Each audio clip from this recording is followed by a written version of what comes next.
Good evening, everyone, and welcome to the Berkeley Center for New Media's Commons Conversations. My name is Gail DeCosmic, and I'm the director of the Berkeley Center for New Media, which we call BCNM, an interdisciplinary research center that studies and shapes media transition and emergence from diverse perspectives. Today's event is generously co-presented with the Color of New Media Working Group and co-sponsored by the Arts Research Center, the Department of English, the Department of Ethnic Studies, the Department of Gender and Women's Studies, the Center for Race and Gender, and the Department of Theater, Dance, and Performance Studies. Thank you to all of these groups and units for your support and enthusiasm for this exciting event. BCNM is committed to promoting technological equity and justice. As such, our free events are inclusive, respectful, and harassment-free spaces. We invite everyone to participate by responding to this afternoon's lecture in the chat or in the Q&A portion, and ask that attendees help us maintain a respectful space. Attendees who violate these guidelines will be removed from the event and may be disallowed from future online events. If you're new to our events, welcome. We'll share a link to our community agreements in the chat. Before we begin, we'd like to take a moment to honor the land. We recognize that BCNM is located in the territory of Huichin, the ancestral and unceded lands of Chochenyo-speaking Ohlone peoples, specifically the confederated villages of Lishan. The history of prolific technological development in this region, as in every region, has always depended on the land, and all of our technological infrastructures and activities take place here today on and in relation to this land.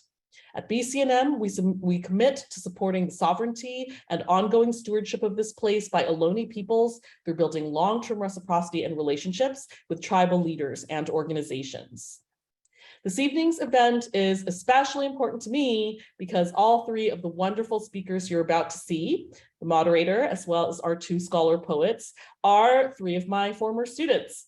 I know that as professors, we're not supposed to have favorites among our students, but we totally do.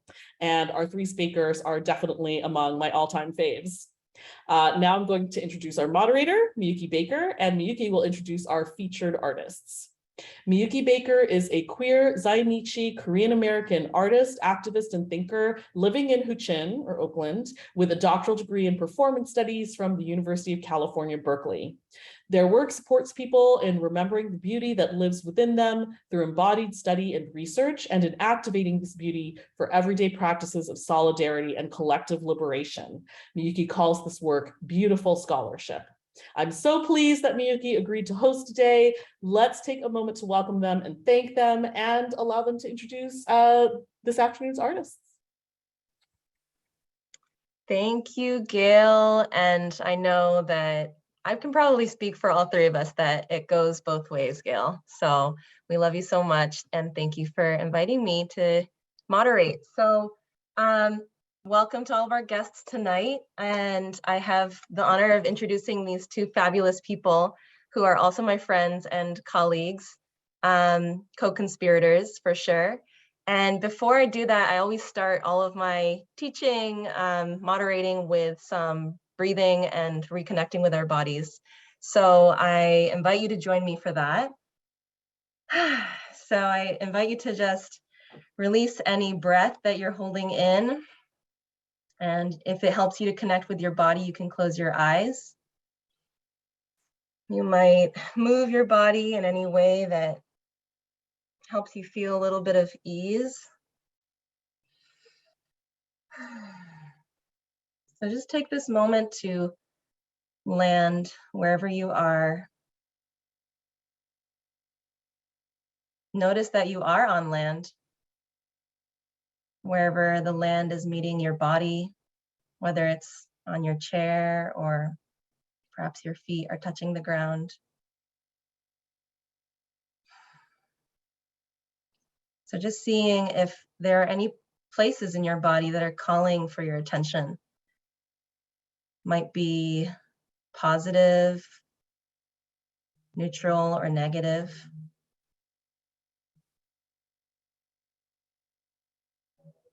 And know that your body is here as a resource for you during this call.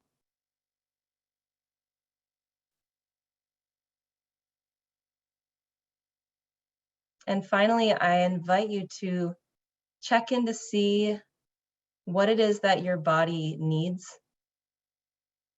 and desires from this conversation. It might be something you already know. You came into this conversation or signed up for it knowing you wanted something. Or it might be something else that is emerging for you now as you take this moment to listen to your body.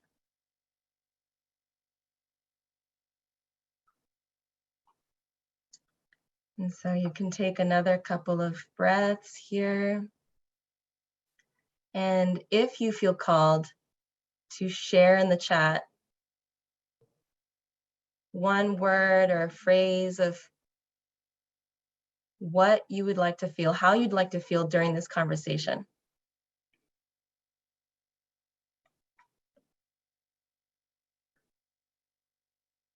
And I can read any that come into the chat. Inspired.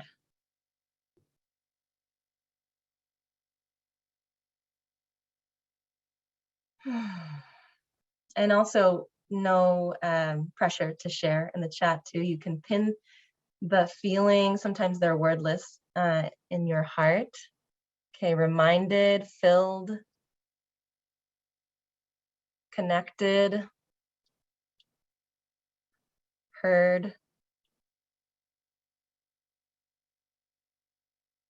Thank you. And I asked Malika and Caleb before too. Can I share what you all shared? We had held, bubbly, seen, connected, and truthful. Okay, and there's absorbent. Thank you so much. All right, so yes, grateful. Thank you for joining in that reconnection to our bodies.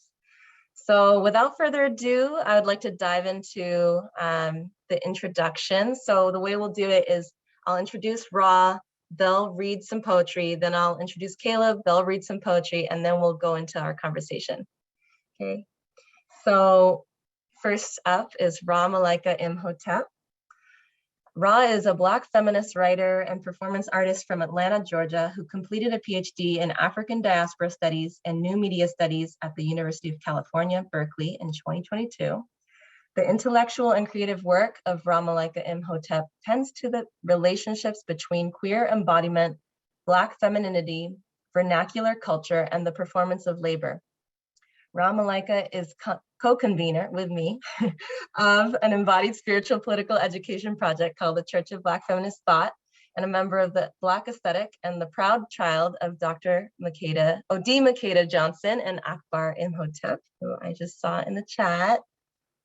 Ra Malika is the author of Gossipin with Red Hen Press 2022, a collection of poems inspired by the plant medicine latent in Gossypium herbaceum, or cotton root bark, which was used by enslaved Black women to induce labor, cure reproductive ailments, and end unwanted pregnancies. Through an arrangement of stories, secrets, and memories experienced, read, heard, reimagined, and remixed, Gossipin reckons with a peculiar yet commonplace inheritance of violation, survival, and self-possession. Please welcome Ra. Hello. Hey, Mama D. Hey, all. Hey, Miyuki. Hey, Gail. Hey, Caleb. Thank you to BCNM and the host of co-sponsors for this event. I feel so much gratitude just because I think, coming into performance studies through new media in a roundabout way, I think is a part of how I like gave myself permission to hold close to my creative voice throughout my time at Berkeley. So thank y'all. This is special. I was telling the panelists and hosts before that I'm reading from a new book. Well, it's my book, but the kind of worn in my tour copy of my book was thieved away from me. So this book isn't worn in the way I'm used to. So I feel a little bit out of sorts, but I think the excitement I feel and the gratitude I feel being here will help to guide me. Well, in reading the description, Miyuki has kind of set the stage in the ways that I normally have to do at readings. But I will start with the kind of, or like one of many preface poems in the volume that give context to, this is a medicine book for many reasons. One of which being like it's literally named after a medicine, named after and inspired by plant medicine. But also it's a medicine book in that many of the poems were written as part of my various healing journeys. And that I think it carries with it, you know, it wants to connect people to the things that they need. So I'll begin with Gossypium herbaceum. Official use. The root bark of this plant was officially recognized in the USP from 1863 to 1916 for its effects on the uterine organ. In the 19th century, the active principle was called gossiping. Other Afro-American use. In 1840, a French writer, Bouchel, reported that the root bark of cotton was widely used by Negro slaves in America to induce abortion. According to John U. Lloyd, the credit for the discovery of its uses as an abortifacient must be given to the Negroes of the South. And that's an excerpt from Hoodoo Medicine, Gullah Herbal Remedies by Faith Mitchell. And so, they must have plunged hands deep beneath the field, gently undoing the crop to coax it out of its medicine. They must have taken it gingerly in their hands, tucked into waistbands, smuggled into kitchens where it became powder and poultice and tea. They must have made a place for that which was cast out, a plot to catch their waters, tears, spit, blood, and indignation. They must have gotten familiar with the inside parts, the space between, before, and after invasion. They must have returned somewhere, dreamt of another place, found themselves on new altars in spaces they could only imagine would call home.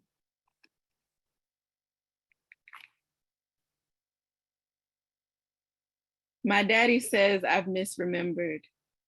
The big tree and the women gathered underneath it belong to the Davises, the church too, and the plot with the white graves and the laughing cousins.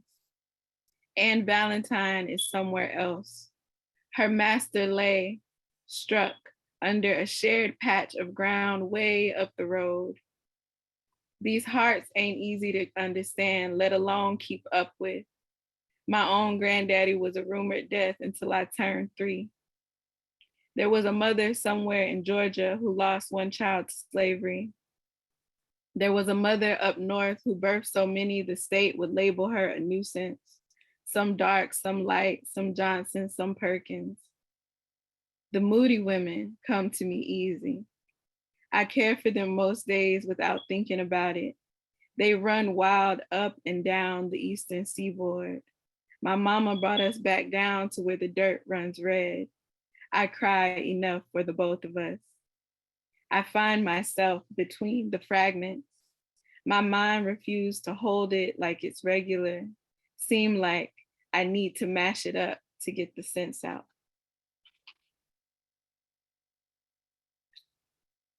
This next poem in the book is broken into 3 parts, but I've enjoyed in reading them together. It's called Co-Present.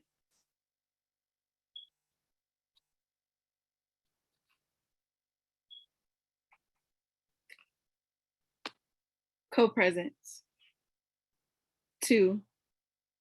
Great grandmammy Valentine takes me back under, and you gonna have to leave or at least don't touch. This body ain't mine, just something they made, time to dig up. Still got dirt on it that ain't nobody bother to kiss up to God. I can't introduce you to my people. Ain't no shame, just shh. Can't you see we dancing through it? Need quiet, need calm, need alone. So make like ghost and open the door while my back turned. Leave and don't let me stop you. I promise most times I don't know what I want. Ain't gotta talk too much to feel. Grief leak up the throat and glue the lips shut sometimes. Sometimes the story tell itself best inside my head. Sometimes ain't no word. Sometimes I be every place but here, and ain't no spell enough to conjure a me into a now.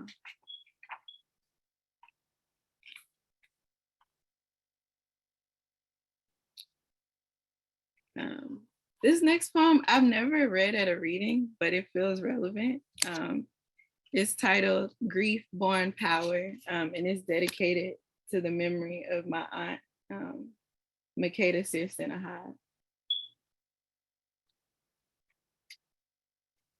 That morning ain't smell like the box of chocolates mama had left on the counter.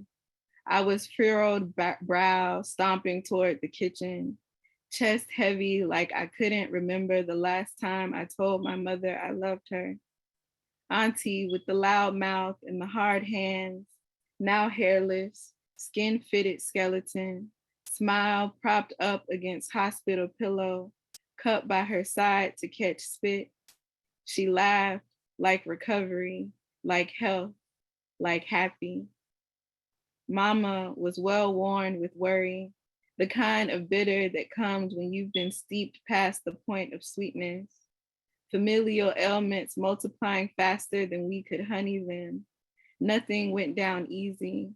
We were all friction and forced empathy, all tears in the counselor's office and disappointing report cards, all overwhelmed and preoccupied with everything beyond our control. I had concluded that the only remedy was in remission or death, stirred my sentiments in with the morning tea, watched from the door as mother sipped. The phone rang. The receiver hurled stones at the windows of her eyes. I watched as she broke. I knew. Told myself I thought too loud, too selfishly, that grown folks and God shared metaphysical terrain and I shouldn't have meddled where they never intended me to be. No one ever said, your aunt has breast cancer. No one said, your aunt is sick. So I slid between their silences and spent 4 years holding myself responsible for her death. Ooh.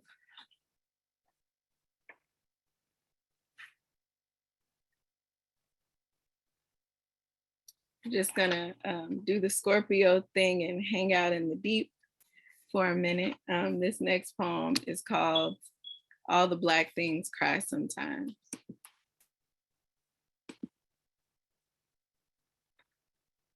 See, I ain't never really wanted to die, just disappear for a little while, be without body, without weight, without consequence.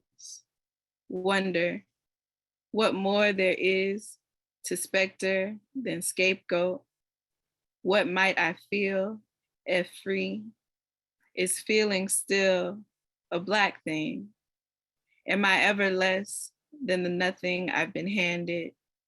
How might I break open the morning in my chest, throw the towel in, give up, resign to the feeling of air against open palm, an imagined caress, lightly kissed, open.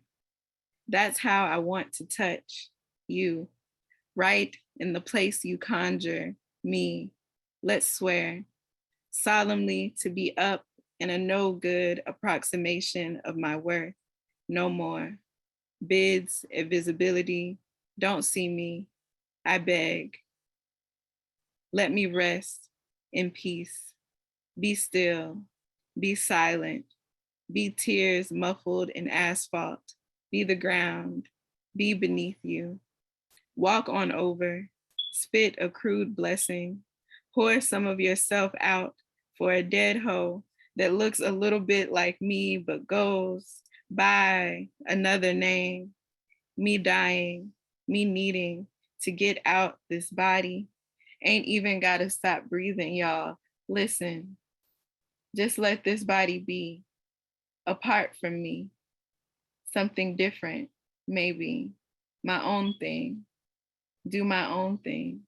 Let me feel for once free. Will you miss me?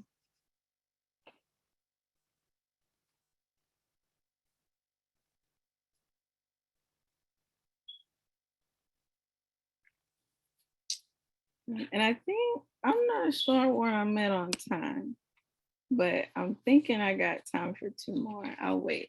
Yeah, exactly. Okay, thank you. 1 of 4 women walking down Peachtree Street licking herself after Nina Simone.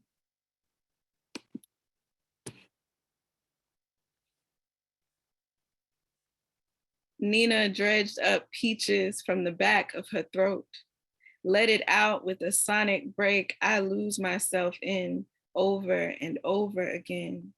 Auntie Linda say, when you heard her sing it, you could feel it and knew exactly who she was talking about. You could see her, bitter Black, daughter of slaves, hiding sweetness under tar-colored callus, manner tough like fists, balled, tight as a heart, held before her chest like a prayer she's scared to have answered. And Southern as I am, I still like my peaches unripe, like when the flesh resists my teeth a little bit, or at least that's what I thought I liked, till one day I bit hard and felt the sweet of it slip through my fingers right down my arm. And before I could think, my tongue went chasing after it. And right then the brown wasn't bitter no more, just soft like how I imagine molasses feel to spoon, or less metal like honey to comb. And my hand still held the too soft flesh. And the sun coming down made it shine something like special. And my mouth started to get sticky hot with all that sugar turning molasses. I let out a thick smile and seen Nina smirking in the back of my mind, fingering the piano with enough force to shake the sugar out the trees. I mean, the peaches all fall when she starts singing. They hit the ground and roll all over themselves, spent. Some get stepped on, others picked up and ate on, or forgotten on the counter till they start to eat away at themselves. And that's what I'm doing, eating away at myself. A mouthful of home dripping down my arm, walking down this new street toward the new place I call home. And the magic of it is right here in the back of my throat.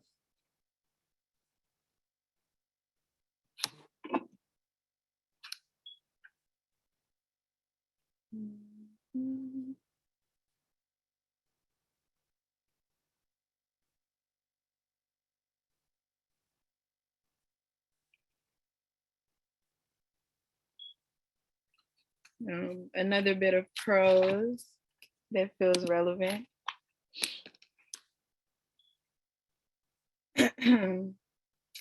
I ain't know when I laid down on the floor crying out for my grandmothers to come in and help me in this healing, that Frances Taylor was classified as a breeder. I ain't know her daughter, my great grandmother, Susie Moody, narrowly escaped forced sterilization by following her oldest daughter, Rebecca, up north to the apartment they all shared. I ain't know about the nervous breakdowns and maladaptive coping mechanisms in my blood. I just knew I needed to hear their voices, to feel their hands.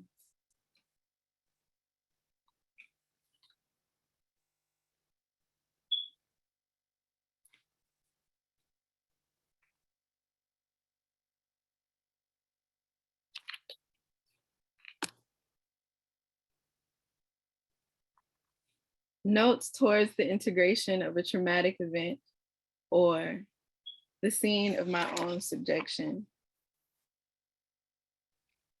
When it was my body getting done it to, there was no water beneath the boy I mistook. Depersonalization for magic. I even thanked him for making me the impossible, a woman. I closed myself up to indulge a fantasy of belonging. Silly girl-born child, the only thing belonged to is tradition. Wasn't the first, and despite prayer, won't be the last of invaded territories. Body a would-be ledger of control and discipline. Flesh something in between and always has been. Listen, the women who bear to remember won't let us forget our rape is a non-event like freedom. No, that's somebody else talking. It happened and I believe, but did you mean to say it like that? Do you dare name a man responsible? Listen, when it was my body down there beneath the boy, love succumbed. Power unmade me in the belly of my foremothers. How many of us held supine and called crazy? It takes a crime to mark criminal, and a subdued negress is the expected fodder of this exchange. Ain't a thing here to be redressed. More than that kind of legibility, I need to sound it out in my own time, fix my lips round words like harm and survivor, but still keep breathing deep, deeper.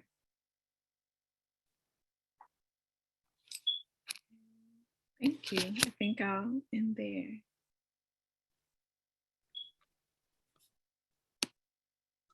Wow. Thank you. So if any of you listeners are like me, you're probably wanting to take a little bit of a breather. So I invite you again to, listen to your bodies. Thank you so much, Ra. I was missing all of the reactions that are usually in the classroom Zoom rooms. I was like, I just want to react. Thank you. So we'll circle back to respond specifically to your poems, but I'm going to introduce Caleb Luna now. So Caleb Luna is an artist, public scholar, and a theorist of the body. They are the best-selling author of Revenge Body, all caps, Nomadic Press 2022, an award-winning educator and scholar, and co-host of the podcast Unsolicited, Fatties Talk Back. They are currently a University of California President's and Andrew W. Mellon Foundation postdoctoral fellow at the University of California, Santa Barbara. You can follow Caleb on Instagram and Twitter at Dr_chairbreaker, or get in touch with them at caleb-luna.com. Please welcome Caleb. Hey everyone, hi Miyuki. Thank you so much. Thank you, Ra, for that beautiful reading. I'm really incredibly honored to be here for many reasons, including my deep reverence and respect for Ra and their work, and our connections with Gail and the Center for New Media. This is just very cool. So thank you everyone, and all the co-sponsors as well. I'm gonna be doing some reading from my book, Revenge Body, and you can see the cover art by Arthur Johnstone is on the my background here as well. And yeah, I'm gonna try to read some selections that I think hopefully will speak to the beautiful words that Ross shared with us. Um, and we'll see what happens. This first one, also gonna be reading a lot of poems. I don't normally read from this this collection.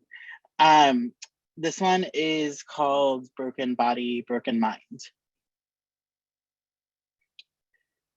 Used to love running. One day I ran so hard, I felt the break as my hip left its home. Doctor said, this happens with fat kids. Diagnosis, my body, the problem and its root. After the divorce, dad will make threats. The body is abuse. So mom suggests bariatric, says, I will pay for it before the body is finished growing. How tall was the body meant to be? Leg died, 4 surgeries in 4 years to triage the difference. Growth is stunted, and I haven't been painless since.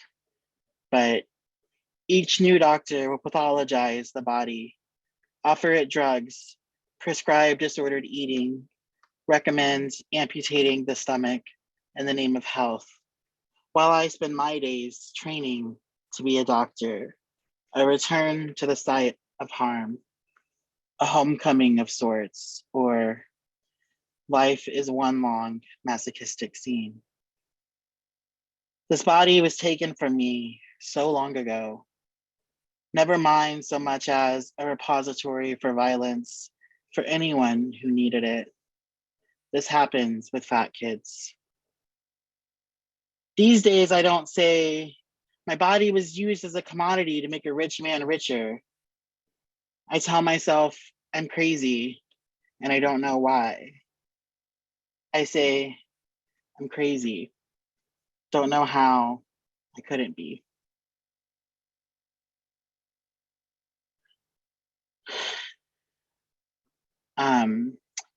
This next one is about my parents.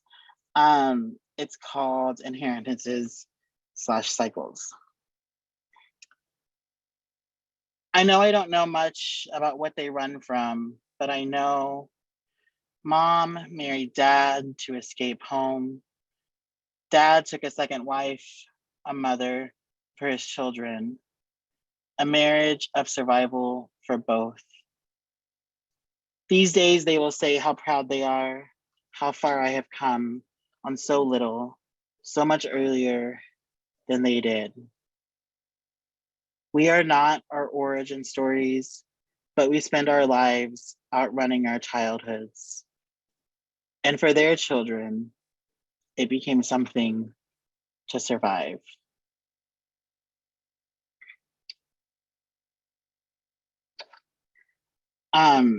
This next one I'm going to read, I wrote after got very sick at the end of my first year in graduate school here at Berkeley in performance studies, which I think is not an uncommon experience, especially for sick, disabled, chronically ill folks who feel like we have to push ourselves to its limits, and our bodies often respond to that. So I don't think this is a unique experience necessarily, but this is my version of that experience for me. It's called I Wear Black on the Outside because the medical industrial complex told me I'm already dead on the inside. My oral surgeon is a very gentle top, tells me you're doing great, and I know I'm a good boy, at least so I've heard. 6 teeth plucked from my skull like a goddamn daisy. He loves me not. He loves me not. He loves me not. I remember my mother's teeth falling out at the dinner table too. So much of this body is my family's. I got her teeth and her temper. Once I ask a friend if I'm difficult to love like her too. I think back to this through the laughing gas, me on my back like always. When I get home, I text Jules, how much weight do you think I lost? My goal weight is no internal organs. My goal weight is healthy infant. My goal weight is Posh Spice and an LBD. My goal weight is Callista Flockhart, Fiona Apple. My goal weight is a skull full of teeth. My goal is to not wait for a world where no one has a goal weight. I'm surrounded by moneyed people who lament capitalism is killing the poor by making us fat while ignoring how capitalism severed us from our bodies with premiums and copays, or how my teeth were rotting my skull from the inside out and I had to let them because I couldn't afford it. And which is a bigger health risk, being poor or being fat? 6 teeth later, and we only have 32 to begin with. So how do you like my new body? Fad diet, weight loss surgery, quick fix, the biggest loser, new year, new me, my after pick, summer body, beach body, revenge body, avenge my body.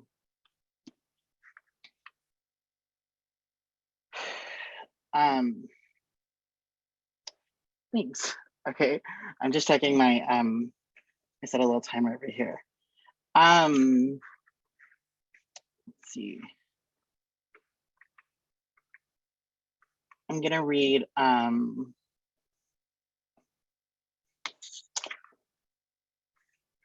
this one's called Hand to Heart. I slice my body open, making breakfast. I forget I am in charge. It takes 2 days, some salve, and a bandage for the blood to clot, skin to reattach, pain to dull ache, and one day it will scar. In my mind, I measure the gap and repair when the wound is internal. I remember I am in charge of my own healing.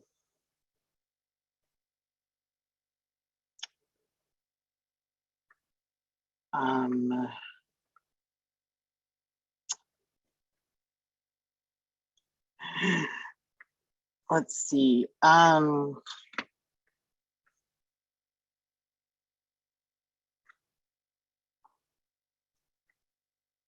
gonna read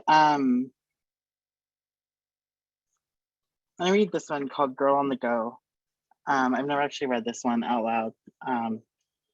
It's dedicated to my friend Chris.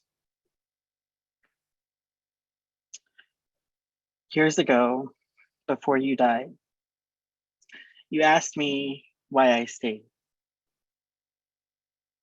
You were the safest space, but still, it was before I could admit fear and cowardice to either of us. Still, when the meds took my ideation, I was angry.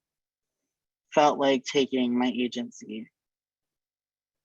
There is comfort in an escape plan, meticulously mapped out, to know where your belongings will go and how you want loved ones to say goodbye. A reminder to stay alive is a choice. Some days I envy the dead. Their pain has ended. Some nights I will myself to sleep, hoping I won't wake. Some mornings I wake up sad I did. You fought harder than anyone I ever saw. And then one January day, made a different choice.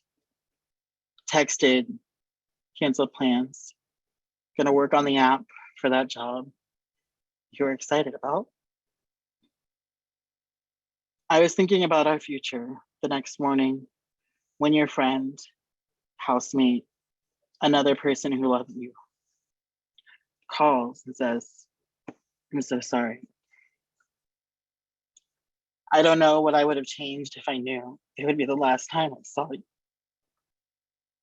Riding the bus with me, telling me you were always the first to say goodbye for reasons I couldn't have understood.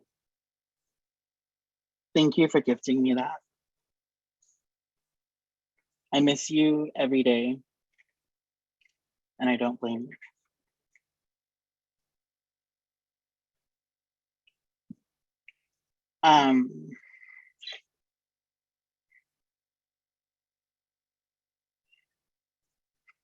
This one's called Our Highest Selves Are Built on the Hurt of Others, a prayer. I haven't hurt everyone who has made me a better person, but I hope that every time I hurt another, I can learn to do better. May every wound be a lesson, and may one day I hurt no one at all.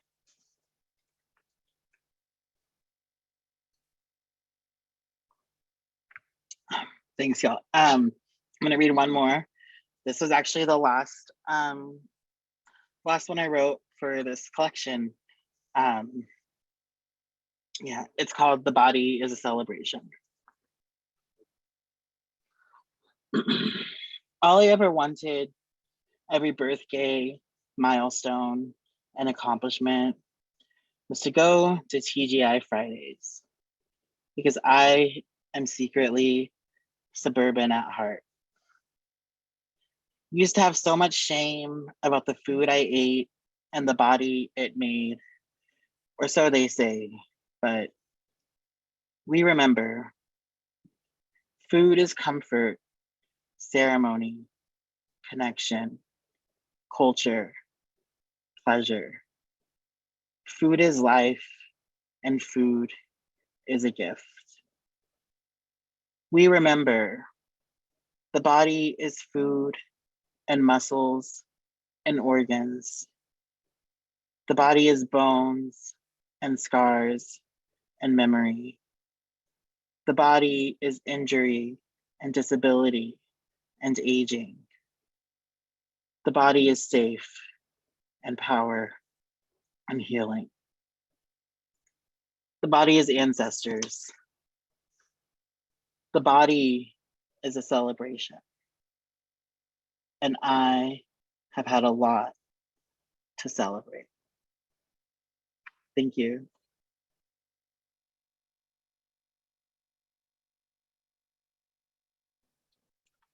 Wow. Everyone give it up. I know we can't hear everyone, but seriously, thank you. Oh, yeah. The chat is flooded with praise for both of you. Thank you for that, like, timeless, spaceless, but so embodied reading from both of you. Thank you. Wow. All right. Shall we dive in? My goodness. I feel like there's so much here. And honestly, when I was prepping for this, I found my questions going everywhere. But I do want to come to the title, which is so, it's probably one of the best titles I've seen in the Academy. I'm just like, yes, this is what we need to talk about. Bring it out of the shadows. Let's come and talk to each other. So, yeah, I mean, the themes that you all raise in your work, intergenerational trauma, disability, the body, storytelling, survivorship, like doing that at Berkeley, you know, like my negativity bias always gets to me. It's like, oh, grad school, you know, exacerbated all my mental health. You know, you even mentioned that, Caleb. But I was so inspired by the way you open in your intro, like, okay, these poems were written during a period when you had access to graduate school, right? And that there were new resources which allowed you to stop living in survival mode. And me and Ra have had those conversations of like this tricky relationship where it's both limiting, and like there is more suffering in some respects, but then there's also freedom. And so I'm really curious, you know, what was made possible creatively because you were in a PhD program, and then also vice versa, right? Like how did your creative practices help you survive during these 6 to 7 years? So any thoughts on that? I would love to hear.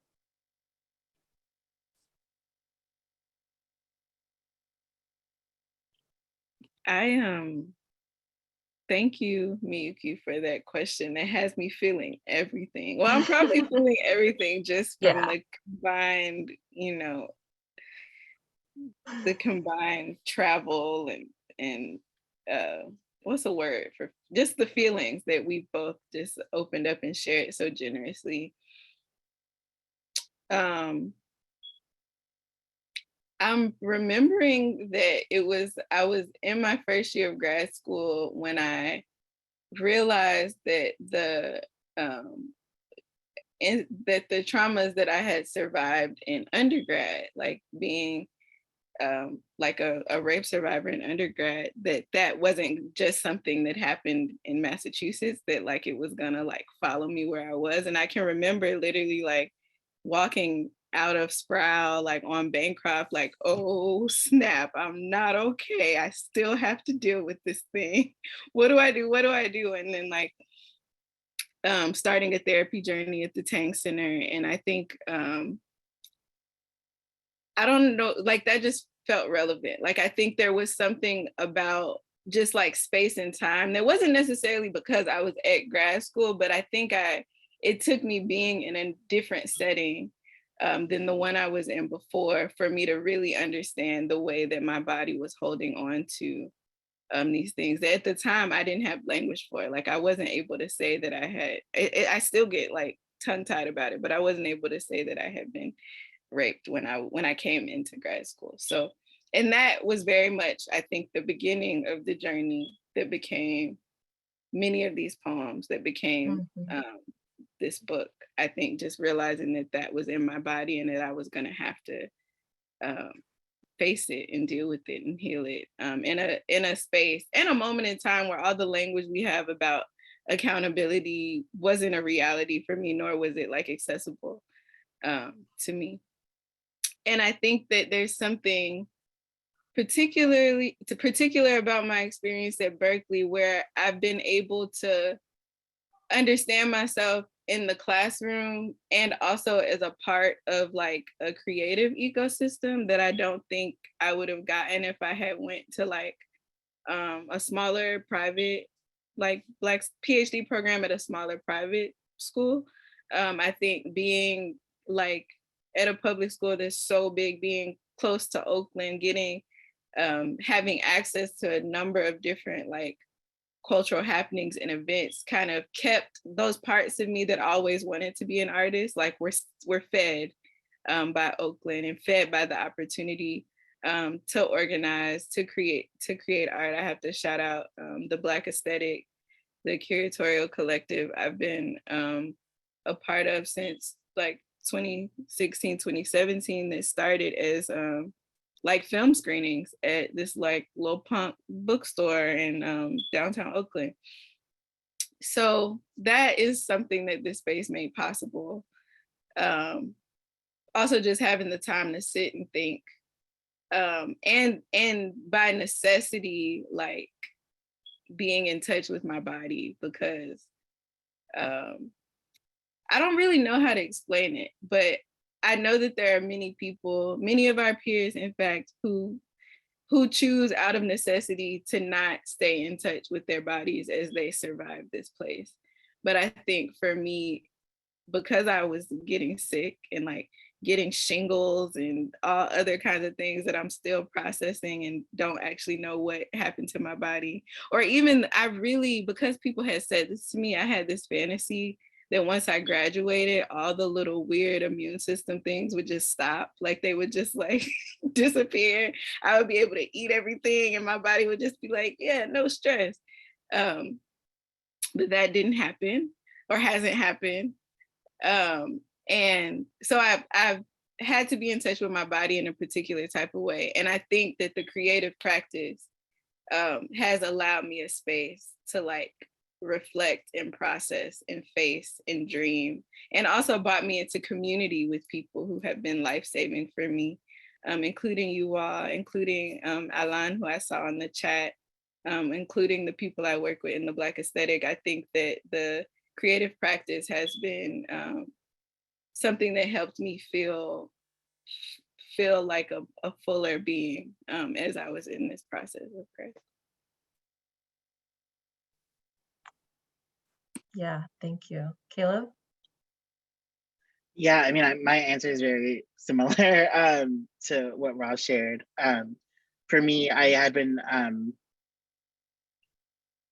had wanted to seek therapy for a long time, but couldn't do it. Right before I lived for about 5 years without health insurance before coming to graduate school for different reasons, and so it was just literally like not available. And then when I finally got health insurance, I went to this therapist, and I was like trying to process the like trauma of being a fat person in the world, and she was like, "Well, why don't you just lose weight?" And it was like, this is literally not like the solution.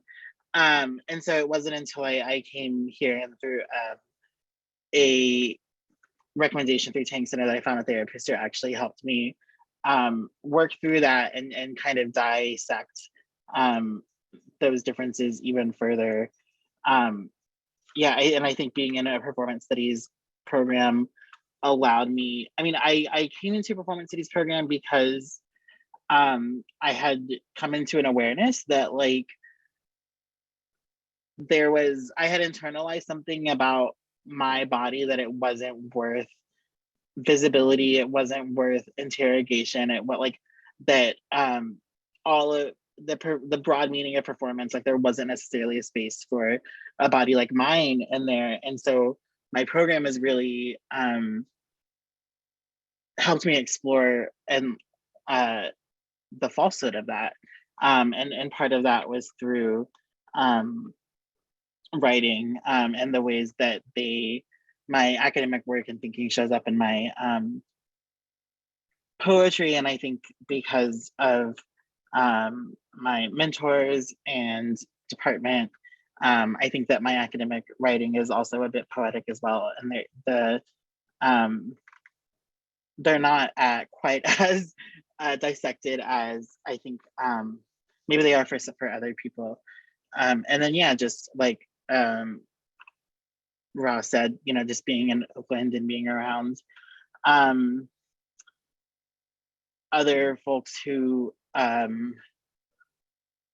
were artists and seeing what they were doing and sharing really helped that. Like, you know, Malika shouted out Alon, and they were super influential for me also. And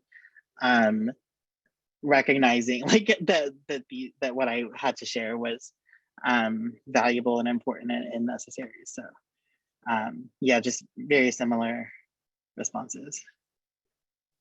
Yeah, and I can't help but think like all of us have come out of this 4 months later, you know, and y'all published your books very recently as well, all within the same year. Like, how are you faring? Like, that's actually what I really wanted to ask, you know. It's like I'm just like, how this is the wake of it all, right?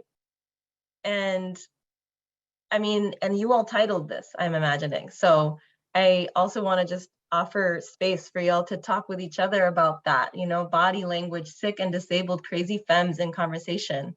Like, where are you now? Because you planned this well in advance. So I'm curious where in this moment, you know, on September 12th, you are at.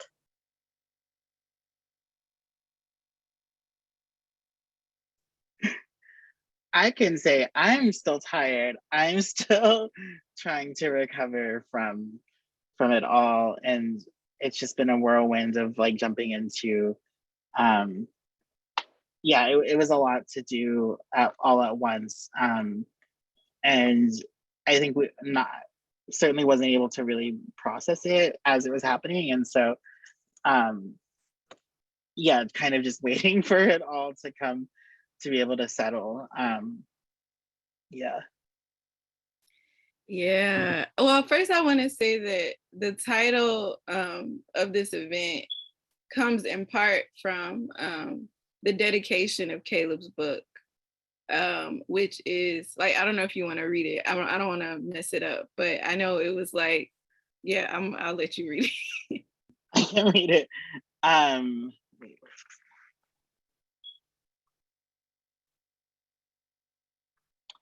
For the sick and disabled, crazy femmes who are surviving, those who chose not to, and those who died trying. Yeah, and literally when I opened the book and saw that, I was just like, oh, okay. Like, I think that's when I knew not that this event would happen, but that there was just like some deep kinship between the worlds we were holding and navigating. I also feel called to say the name of a friend and colleague of mine, Tajma Hassan, who died by suicide a couple years ago and was also a Berkeley grad student in the anthropology department. And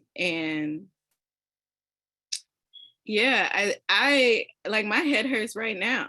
And I am tired and trying to understand my body and my mind, my body mind in this moment in time. I think many of us came through the kind of COVID-19 pandemic portal with like a deeper relationship to disability, or idea about disability, how it can impact us. And I know many folks, particularly in the Bay, particularly in the work that, like there's been folks talking, organizing around disability justice for a time, especially in the Bay, which probably honestly shapes the way we relate to that language.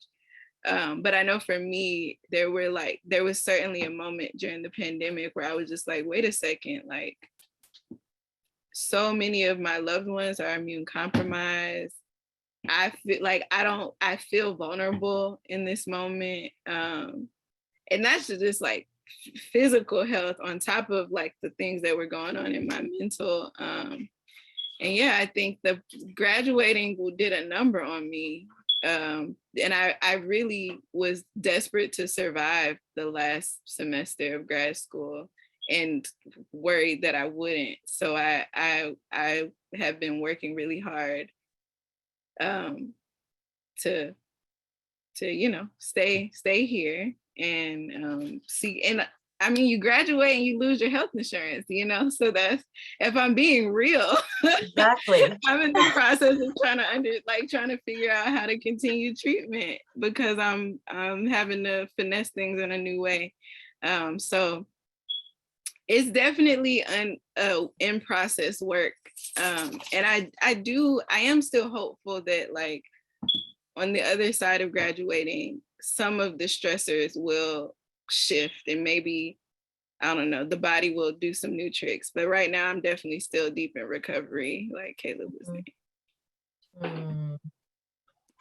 Yeah, and there's this feeling when you both are reading your poetry, and obviously when you read it, there's a lot of that too, but hearing you all in your own bodies, reading the words that, came from your bodies, it's just so, it's like there's so much family and intergenerational stuff that is transmitted from the ancestors, right?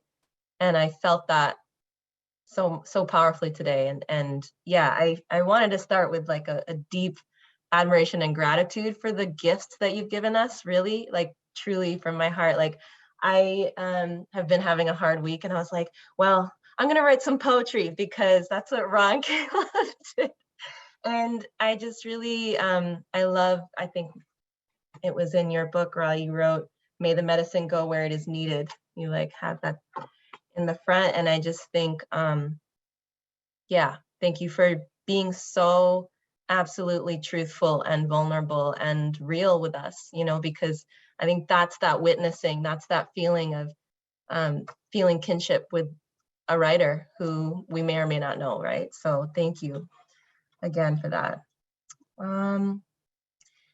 Yeah, so, I mean, for me, when I was reading your introductions, I was like, okay, there's a lot of theory and self-awareness here. It's clear these people are theorists too. But I loved the way that you played with the role of your academic training in different ways, you know, like Malika, all throughout your poetry and also in the what is it, the credits at the end, you know, you're citing these various Black feminist thinkers.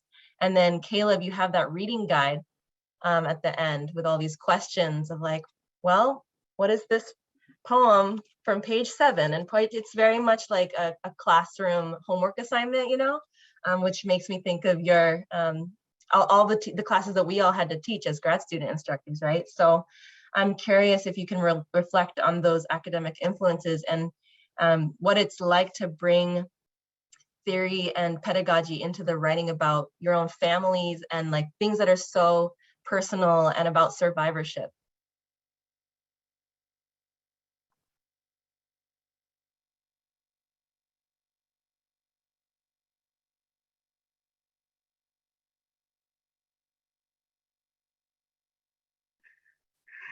Do you want to go first, or should I?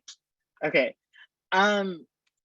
Yeah, I mean, I think it's interesting because I think we were both, or I know for me, I was like really intentional in sharing this because I know that other people sharing their stories has been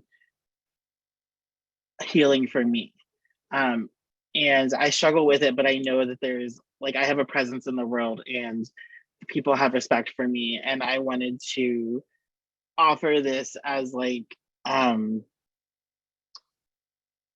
fuller picture. And also I mean this is kind of like going back to an earlier question, but I remember, or in regards to therapy, I remember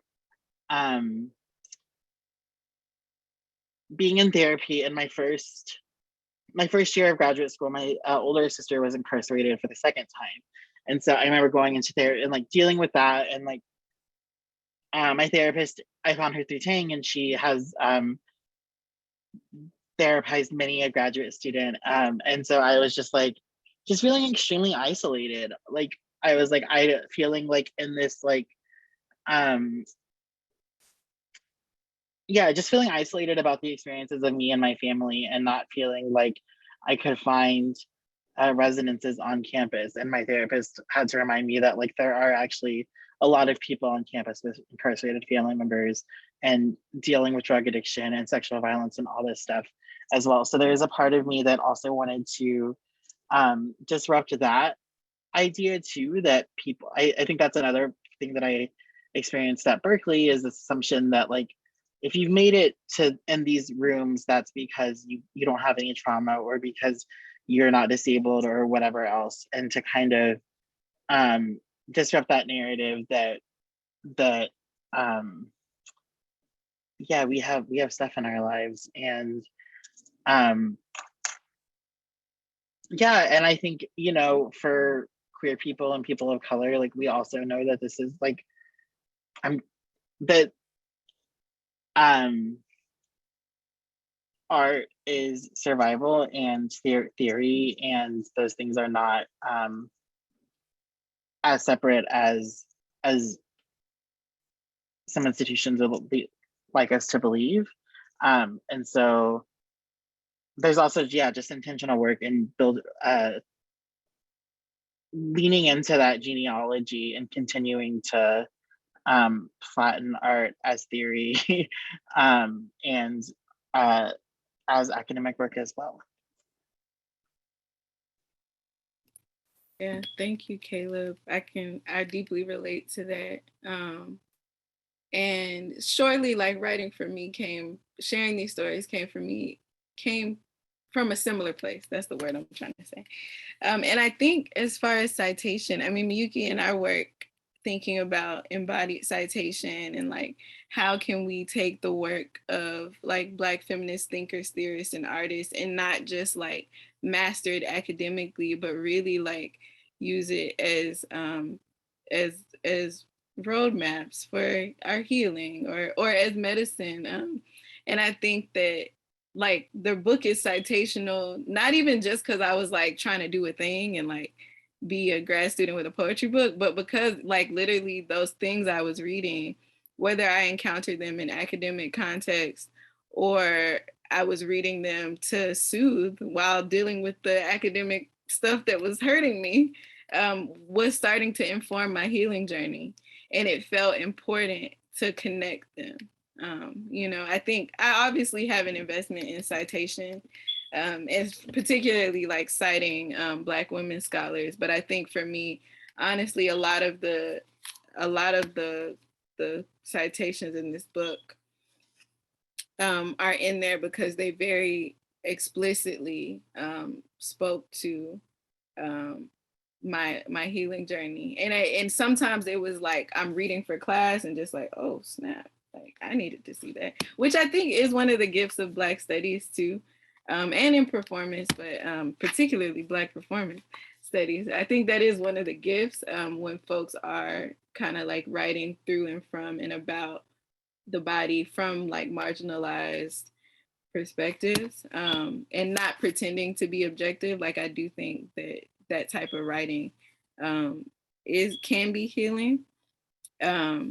And yeah, and I'm just like looking at it now, like what was I citing? But yeah, I'm pretty like all of those things are not just there for like show, like, but because they were really tools for me. Yeah, and I can attest to your collection of Black feminist books. It's like, you know, the way people would collect other things. It's just, yeah, it's beautiful. Yeah, thank you. I feel like that's the thing I really admire so much about both of your work is it's such, so I already said it's so true, but it feels like it's really woven from your whole life, like the wholeness of you, you know, not just like little snippets that you're showing in front. It's like really integrated. And I appreciate Caleb, you saying art as survival. Actually, one of the questions that I had was, you know, I read this book recently by Susan Cain called Bittersweet, How Sorrow and Longing Make Us Whole. And she was saying, you know, make whatever aches that you can't get rid of into your creative offering. And I was just like, oh, that really seems like it would speak to these books and to your practice, you know, right? Like, yeah, what are the aches that you can't get rid of? And how have these poetry books transformed those aches in any way? You know, because I remember in some of the earlier conversations that you did, Malika, about the book, you were like, this book is teaching me something new every time, you know, and I'm just, yeah, like we are in a really intense time in history. So intense, right? And to me, to bring in some personal feeling, it's just, it feels like there's an onslaught of aches. It's like, okay, I'm gonna tend to my original wound. Oh no, not. There's a lot of other wounds that are coming in, right? Yeah. And so how does creating a body of writing that, to me, I read as a kind of turning the ache into something, making it into a creative offering, right? How has that process transformed you and your aches and the aches that keep coming in and the aches that originated from your childhood and the aches from our ancestors, right? How is that cogent? I'm trying to. Oh no, that's brilliant. Yeah. It's like a stunning question. It's beyond cogent. It's just a lot of feeling and maybe like wordlessness, you know? Sometimes I'm like, yeah, what? But poetry feels like it can capture that. It's words, but somehow with the spaces in between, it can hold the feelings of overwhelm and hopefully healing too. Yeah, I'm thinking about that there's this clip of Baldwin, I think it's from that like Coming to Meet the Man. It's like this short documentary of him in like Paris. It might not be called that, but I'm anyway. And there's this clip where he's like, I might not can like do a whole bunch of other stuff, but with a pen I can fuck up your mind. And he says it in his very, shady Baldwin, maybe a cigarette in his hand kind of way. And Yeah, I think that the aches still ache, and I feel very that thing of like every time I think I've recovered from something, there's something else that just wants to come into the party. And like so much of it isn't personal to me. So much of it is like Mm, just the increasing like violence and instability of like our global like climate literally, but also climate metaphorically, mm, that is creating this onslaught of aches. But I do think when I was preparing for the book to come out, I had this whole other story in my head. Like I don't think I was through with the work of healing because, maybe you never are, but I was so scared that this book was going to come out and people were going to be like, yeah, well, Ra didn't really survive that. Ra's calling it rape now, but like I just knew it was going to be a whole other drama. mm, And it was all that fear that mm, survivors feel around telling their stories. And I just knew that that was going to happen. And then when the book was out, I felt so much spacious. Like I was like, oh, wait, it exists and it's outside of me. And it's actually not like nothing bad happened. Nobody came to get me. I wasn't called a liar. Like, and I think there is something that the work is teaching me about um, just how deep that kind of like fear, like just how hard it is to break silence or how hard it is to speak. And I'm so grateful for that lesson because I think on the other side of it, I feel a different kind of freedom. I feel like I can write more and differently. I'm thinking about Mama D, who's here, and about who's always teaching me ways to refuse victimology. And honestly, a lot of my Black women, like elders in my life, have said that word verbatim to me, like about refusing, avoiding, denying, rejecting, burning down victimology. And I think that this book had to tell the story it tells. And I think on the other side of it and feeling into like what's freeing about writing and speech and naming those aches, I feel freer to do different things with my voice, if that makes sense. And I hope those different things are like life affirming and nourishing. But I do feel some gratitude for the ache from which this book came and the ways that it's allowed me to I'm trying to use like an ache related metaphor, but it's allowed me to it's brought in a spirit of like spaciousness and play and sensuality into my approach to creating that I'm really grateful for. Thank you. Caleb, do you have any thoughts on this question? Yeah, sorry, I Take have your something time. in my throat. I was just trying Yeah, take your time. to work out. But yeah, similarly, I think I mean, I approached this project very intentionally in terms of wanting to release a lot and understanding that I needed to confront a lot in order to move past it, and kind of just like wanting to be like, okay, like these are some of the things that happened that have shaped me, and I've been holding them and carrying them in shame mostly, right? And so the process of releasing them and releasing them so publicly was also a process of releasing that shame. And I feel like it has I do feel personally just like a lot less anxious in terms of just moving through the daily world, and that sort of release of this like sort of base layer that that doesn't really go away but gets easier to deal with, and kind of helps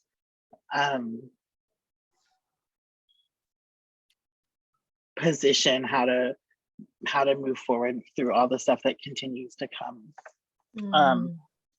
And yeah, I've also had this deeply anxious spiral before it was released about, what people would say or think. And I'm really grateful that it's, I've gotten a lot of really positive feedback from it. And so I feel really grateful for that. And also similarly, like, I'm like, okay, now I want to write about something else. I want to write about like things that are happy and like loving, and not just, these stories that are necessary, but also like trying to find some balance. Also. Yeah. And I will add quickly, because I've been thinking about this a lot, especially in my in between therapist time, because I got a lot of time to think about how like the traumas, the aches don't actually stop coming. And like, of course, we want them to stop. We want to feel like we have some control. We can process, we can recover. But I really think there's something that this moment is teaching about like how to cultivate a sense of a word that I don't have yet that I'm going to use spaciousness for, that allows these things to come through and to be witnessed and to be responded to, but to not fully decenter us each time. Like I'm like, that must be what this moment is teaching. That's the only way I can make sense of it. Totally. Dang. Yeah, thank you. So we have about 10 minutes to go, and I just want to say people can put their questions in the Q&A. I know that was stated in the chat, but I'll read questions from the audience if they come in, but if they don't, I have a couple more questions. What about y'all?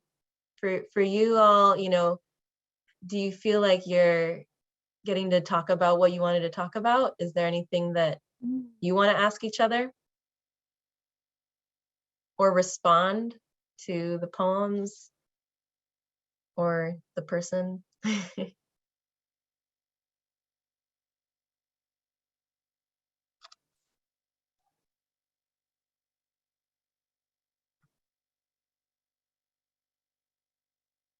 Or should I ask my questions? I'm just looking at y'all. Will you make any sign of one way or other?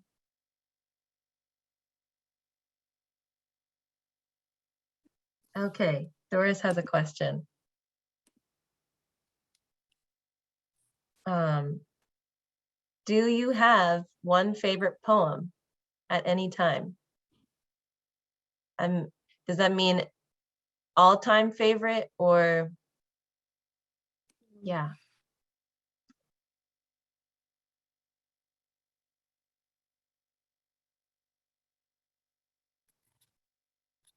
Like of all time?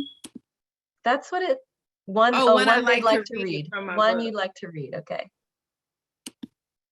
That's a good question.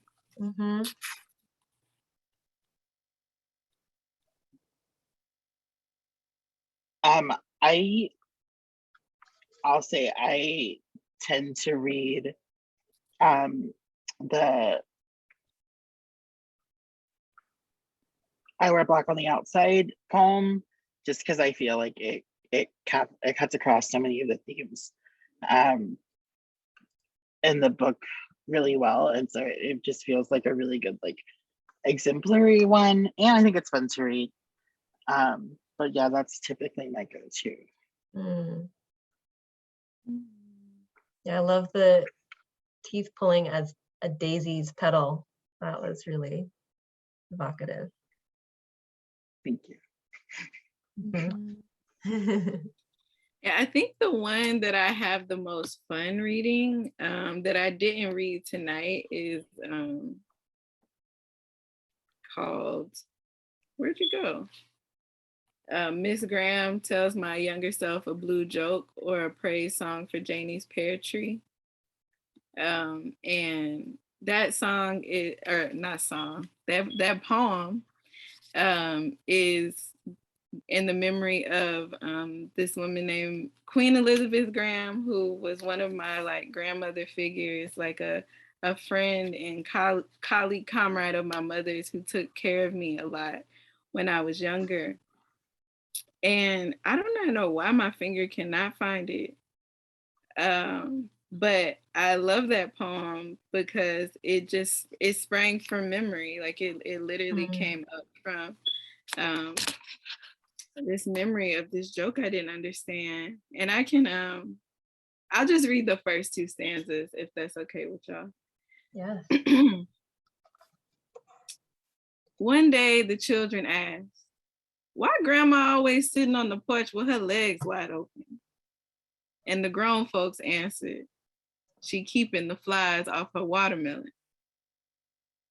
And I can see her clutching her knees in a fit of laughter, her lips curled to smile, her eyes coy in their gentle humor. And I'll stop going and you gotta buy the book so you can see what else happened. That is a When- good segue into your dad's question, which is, how are your book sales going and what are your marketing techniques?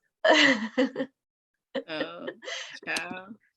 I don't even know, Daddy, like honestly. And I know, and so my father, Akbar Imhotep, is also a poet, a writer, storyteller, actor, entrepreneur, has been so my whole life.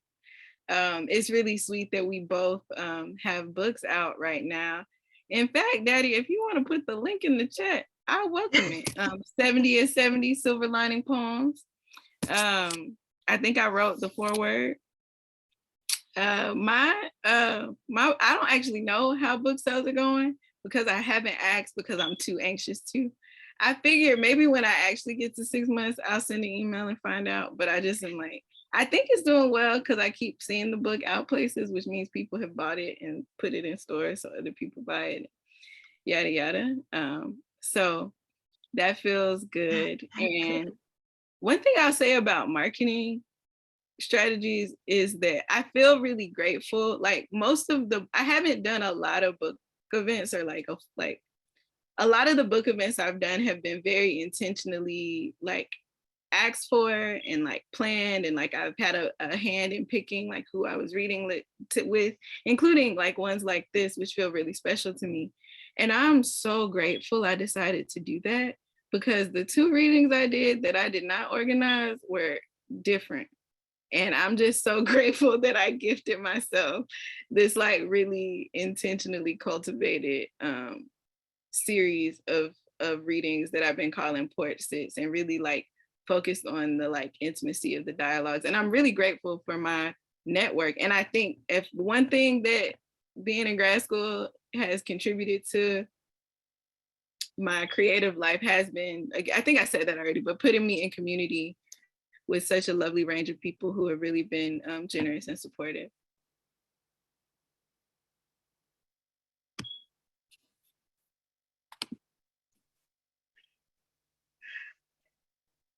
Yeah, I'll say I also don't know how my book sales are going.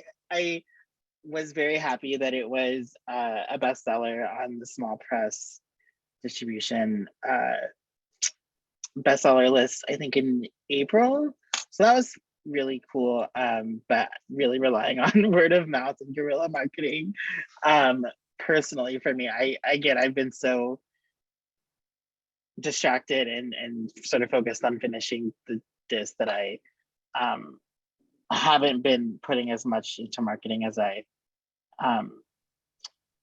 would have liked. But I've also, like Ross said, like blessed with a network of people who have guided me and kind of told me that like,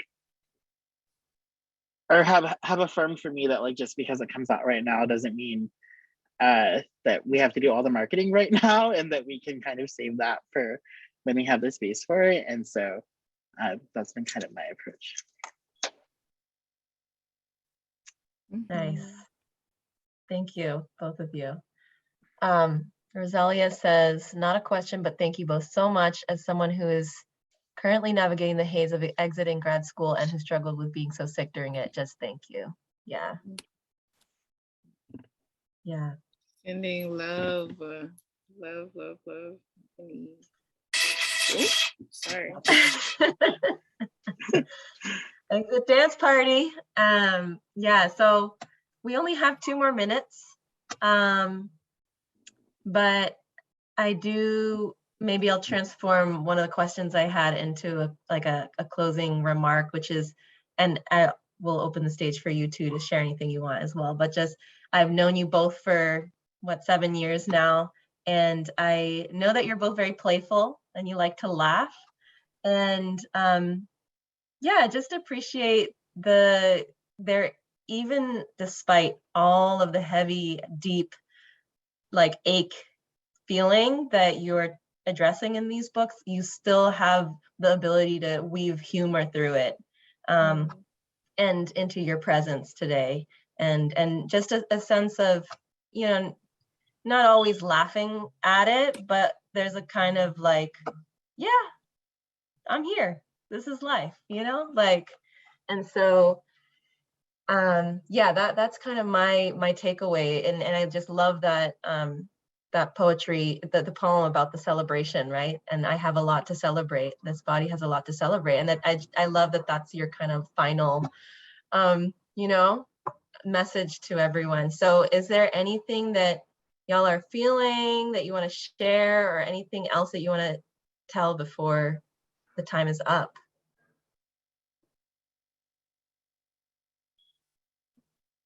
I'm Love just so the grateful. here. I'm so grateful. Thank you, Caleb. Thank you, Gail, for like, Yes. I was gonna say whispering, but you did not whisper the idea, for enthusiastically being like, what if y'all did this? And I was like, yeah, and thank you, Caleb, for really like jumping on it. And I've so enjoyed just thinking about our work and our words together. If you want to do it again, I'm down, let me know.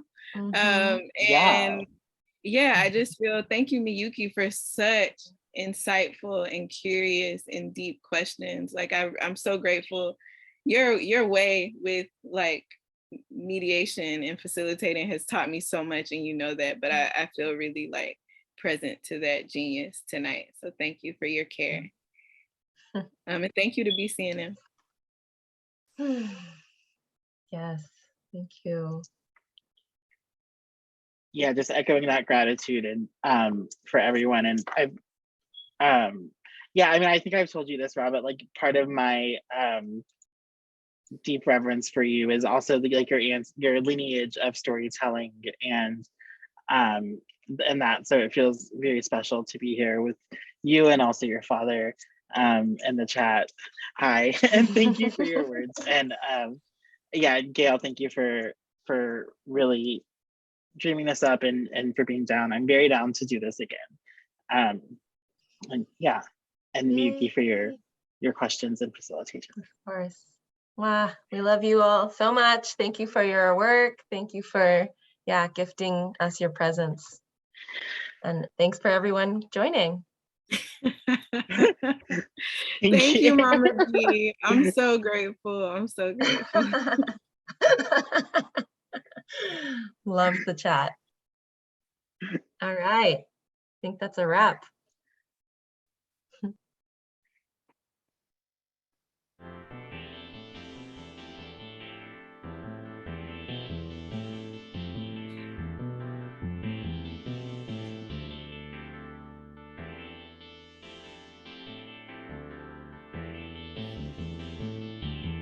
Oh, this was so cool. Yay. Yes. Also, thank y'all for the invitation to linger. I always be confused when it just ends, and just be like, well, that was deep. Now I'm alone. Yes. Oh yeah. That was amazing.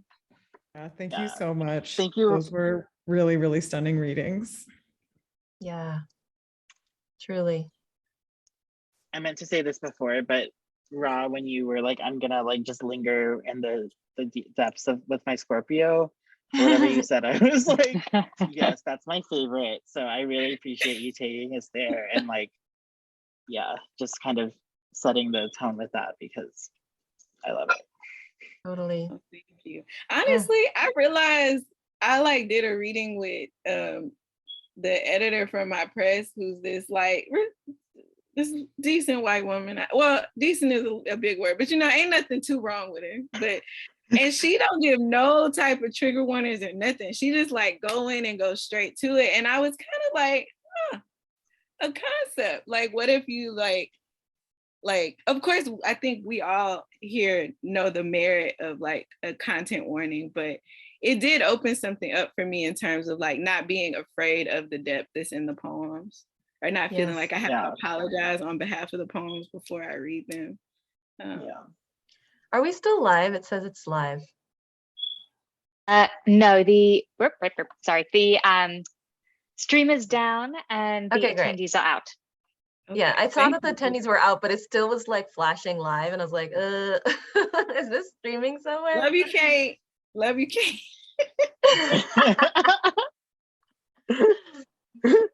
Oh my gosh. Aw. Yeah. Well, thank you for this beautiful convening. We missed Gail, I guess. She had to run off. Yeah.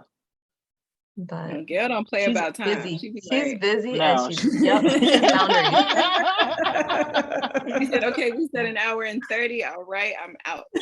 Yeah, exactly. It's admirable. Something else. She's moving on to something else already.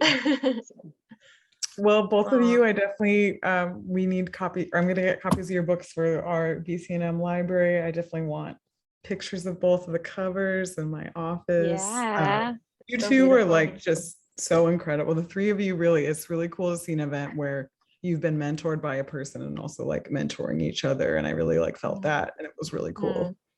This was special. Yeah, this was definitely very special. And Caleb, I feel so like I've been experimenting with this form of readings where like the poets like will read like kind of like volleying back and forth, like one poem then the other. And I feel like our work really like suits that. So if you ever want to play again, I would love to do that with you. Oh, I would love to do that too. Yeah, absolutely. Yeah, I went to the one making it happen. Sorry, the reading I went to with your father, y'all did that, and it was really cool. Did you read with your father?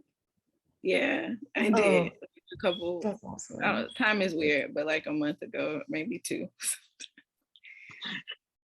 Doris and your dad are such a force in the chat. Doris is like, zup. We went to college together. Isn't that crazy? So Doris Davenport also don't sleep. Like she is a phenomenal like OG Black lesbian poet, and she has been self-publishing prolifically since the 80s. And she went. Her and my dad went to the same college. And one day my dad was like organizing a poetry event and was like, I invited this woman, Doris Davenport. She's my peer, but she's your, or no, he said, she's my contemporary, but she's your peer. And I was like, I don't know what you're saying. What do you mean by that? But it was basically like, well, she gay and she write poems. But it ended up being more perfect than that. Like, she's just so, yeah, everything. You can find one of her poems, they have it online. Like her first book is available online. She's the truth. Oh, great.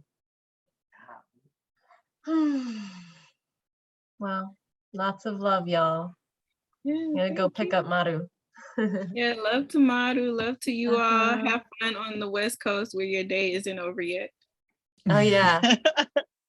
I'm gonna go. Good luck with your wind down. And love to your fam. Okay, bye everyone. Thank you so much. Thank you so much. Have a great evening. Have a good one. Bye. Bye.